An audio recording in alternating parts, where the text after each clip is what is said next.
자, 그 첫 번째 사례자 보험을 저희 보험계 F4가 미리 이제 판넬로 준비를 했는데요.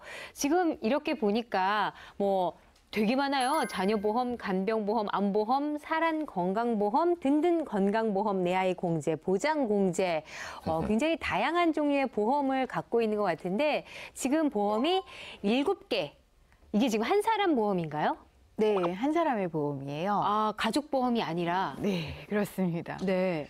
설수연 씨가 보시기에 이 사례자가 연령이 어떻게 될 것 같으세요? 저도 이제 12회째 들어가면서 이 네. 정도는 딱 보면 압니다. 제가 또 이제 추리하면 애들이 뭔 거짓말을 하는지 콕콕 집어내기 때문에 아는데 지금 이거 보니까 우리가 항상 아는 그 종신보험이 없어요. 네. 그걸로 봐서는 아빠는 아닌 것 같아요. 남자는 아닌 것 같고 가장도 아닌 것 같고. 예리하시네요. 네, 맞죠? 네. 근데 내 아이 공제 이런 거 보면 부모님, 엄마 정도 되는 것 같은데 간병보험 있으면 아이를 매우 사랑하는 할머니? 할머니? 네, 한 60세 정도의 10세 정도의. 굉장히 품위 있는 할머니. 근데 놀랍게도 미성년자인 고3 어머, 네, 아들 보험이거든요. 어머. 이게 고3 아들 보험이에요? 아들입니다. 어머, 이 정말 상상하지 못했던 고3 아드님 앞으로 지금 보험을 이렇게 많이 드셨는데, 자, 어떤 이유가 있는지 전화 연결을 빨리 한번 해보겠습니다. 여보세요? 네, 여보세요? 예, 안녕하세요. 설수연입니다. 네, 안녕하세요. 네, 저희가 아드님 앞으로 가입한 보험을 지금 간략하게 봤는데 너무 특이해요. 어머니, 지금 이렇게 보험된 것 중에 간병보험이 저는 제일 먼저 들어오는데 간병보험 가입한 이유가 혹시 있으세요? 그냥 설명할 때 네. 좋다고 해서 그냥 가입한 것 같아요. 네. 또 좋다고 하면 아들 위해서라면 뭐 들 수도 있는데 사실 이렇게 보험에 가입하다 보면 보험료 부담이 크실까 봐 그게 좀 걱정이 되는데 한 달에 얼마 정도 나가고 있으세요? 지금 한 달에 한 30만 원 넘게 나가는 것 같아요. 지금 전화로 문의를 하신 이유가 어떻게 이게 더 필요한 건지 여기서 더 필요한 건지 뭐 이게 궁금하신 건지 아니면 좀 정리를 하기 위해서 전화를 주신 건지. 고3이니까 뭐 앞으로 필요한 것도 생길 텐데 그러면 네. 더 부담될 것 같아서 네. 그래서 좀 도와주셨으면 해서 전화드렸어요. 네, 전화 잘 주셨습니다. 이 첫 번째 사례자 미성년자 아들을 위해서 가입한 보험만 무려 7개, 월납 보험료 약 30만 원으로 좀 부담을 느끼고 계신데요. 사실 고3이면 뭐 정말 학원비도 너무 많이 들 것 같아요. 네. 이 보험계 F4 분들이 좀 오늘 도움을 적절하게 주셔야 될 것 같습니다. 제가 지금 이 보험을 봤는데 정말 한 회사에 히스토리가 쭉 보이는 보험이더라고요. 이거 지인분이 계속 찾아오실 때마다 계속 보험 가입하신 거 맞으세요? 처음에는 그냥 네. 몇 번 가입해줬는데 네. 이제 남편한테 찾아가서 저도 모르게 아들 보험이랑 남편 보험을 가입시켜 놨더라고요.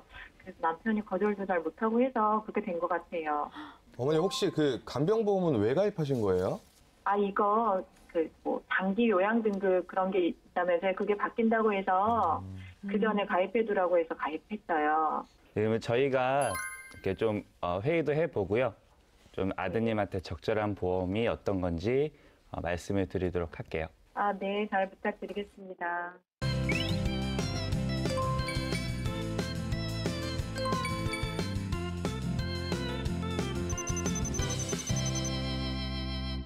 네, 고3 아들이 가입한 이 보험만 7개고 월 이제 30만 원씩 납입을 하고 계신데요. 자, 그럼 이 중에 살려야 할 보험과 없애야 할 보험을 정말 매의 눈으로 좀 판단을 하셔서 정리를 해주셔야겠네요. 앞서 말씀드린 이 간병보험 보이시죠? 네.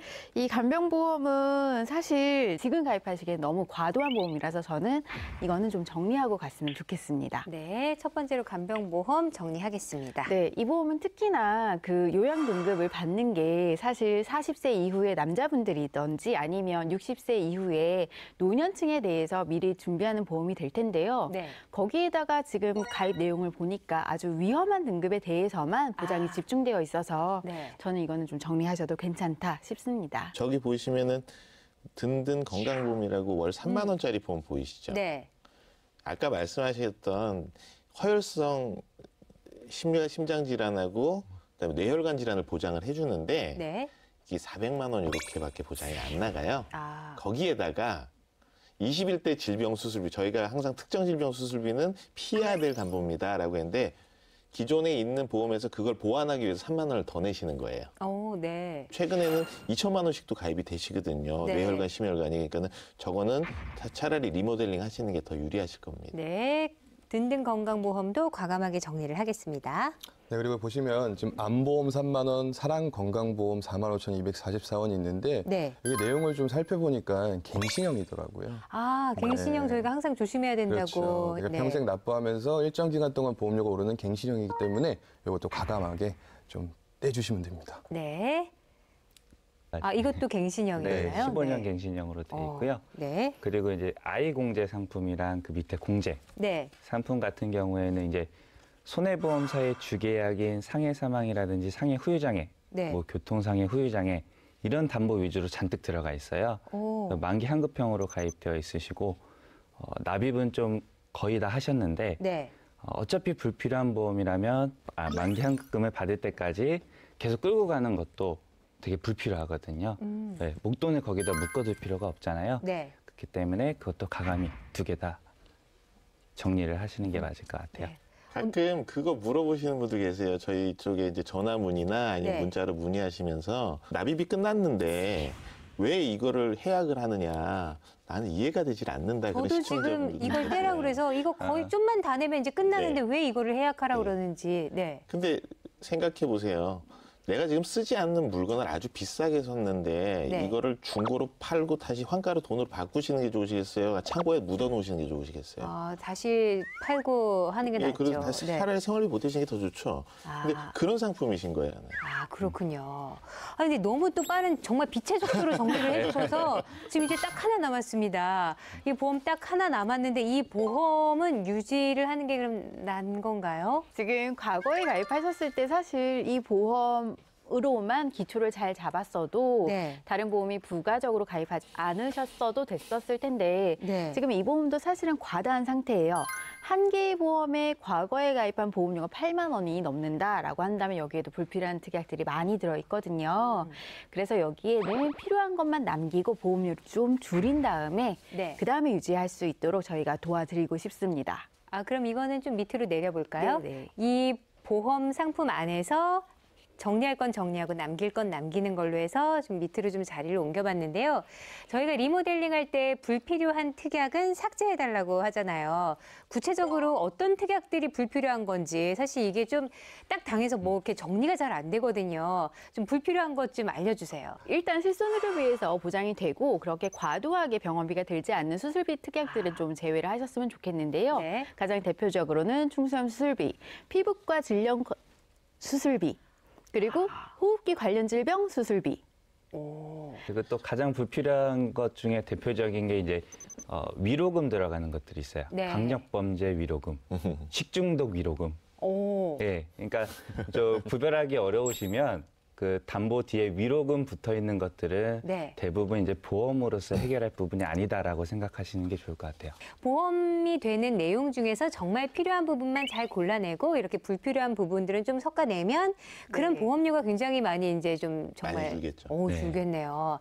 자, 이렇게 정리를 하다 보니까 단 한 개의 보험만 남은 상태입니다. 이제 부족한 보장을 좀 채워드려야겠네요. 어린이 보험의 장점이요. 사망보험금이 들어가지 않고 진단금 위주로만 보험을 구성할 수 있다는 게 어린이가 갖고 있는 장점이거든요. 네. 그럼 자녀분한테 가장 필요한 건 사실 종신보험은 아니잖아요. 그렇죠. 그래서 진단금 위주로 구성하기에는 보험료 대비 알차게 구성이 가능하기 때문에 네. 어린이 보험으로 먼저 추천을 드리고 싶습니다. 지금 이거 하나로 암과 수술 뭐 다 예, 해결이 예, 될 수 그렇죠. 있는 이거는 그러니까 19세 미만에서만 들을 수 있는 보험인가요? 20세 미만이시죠. 20세 미만. 네, 우리 아이들도 좀 생각을 해봐야겠네요. 그리고 여기 밑에 보시면 저희가 잠깐 보류한 자녀보험 있죠. 네. 여기서 보장을 안 하는 뇌혈관, 심혈관 질환이 있어요. 네. 근데 그거를 손해보험사 어린이 보험으로 조금 보장 범위가 넓은 걸로 보충을 해주시면 네. 조금 더 보험료 대비해서 효율성이 높은 보장을 준비할 수 있지 않을까 싶은데 네. 그게 똑똑한 자녀보험 요거 한번 붙여주시면 되겠습니다. 네, 이거는 손해보험사의 보험이군요. 네, 이거를 보완을 하겠습니다. 그럼 여기에서 이제 필요한 보장들이 기본적으로 갖추어지게 되잖아요. 네. 그럼 이 자녀보험을 특약을 삭제를 하고 정리를 해봤더니 보험료가 3만 원대로 뚝 떨어지더라고요. 네. 그래서 83,300원짜리 자녀보험을 저는 3만 원짜리로 바꿔주시면 보장이 완료가 될 것 같습니다. 이 두 보험 덕에 이거 네. 대신 이제 요거를 교체를 할 수 있는. 네, 그렇죠. 네. 아, 이렇게 하니까 보장 내용은 똑같은데 훨씬 더 금액이 줄었네요. 네. 실손의료비는 단독 실손의료비를 해서 네. 8,240원 와. 면 가입이 되시죠. 굉장히 저렴하게 네. 지금 기분 좋게 붙였습니다. 이렇게 하면 다 이제 보완까지 끝난 건가요? 네, 네. 필요하신 진단금과 네. 그다음에 실손의료비까지 다 갖췄으니까 이 정도면 보장이 사실은 충분하다라고 볼 수 있을 것 같습니다. 네. 아, 드디어 보험이 완료가 됐습니다. 미성년자였던 아드님의 보험, 기존 총 7개로 월 31만 3,890원씩 부담하고 있었는데요. 전문가 9단의 리모델링 후에 총 4개 보험입니다. 월 14만 9,190원으로 정말 대폭 축소가 됐습니다. 어머니도 굉장히 마음에 들어 하실 것 같은데요. 다시 한번 전화 연결해 보겠습니다. 여보세요? 네, 여보세요? 네, 저희 전문가들이 보험 리모델링 해드렸는데요. 보험료를 절반이나 줄여드렸어요. 네. 네, 거기 아드님 나이에 딱 맞는 보장까지 빈틈없이 그냥 꽉 채워드렸는데 마음 좀 놓이시나요? 네, 그럼요. 훨씬 속이 시원하네요. 보험 때문에 계속 골치가 아팠거든요. 네, 뭐 조금 있으면 대입 이제 준비하시느라 뭐 지금도 하시고 계시겠지만 이 뭐 남은 돈으로 좀 더 교육에 좀 신경 쓰실 수 있으실 것 같아서 저희도 좀 마음이 편해졌습니다. 아, 혹시 더 궁금하신 거 있으세요? 아닙니다, 아닙니다. 이것만으로도 감사합니다. 네.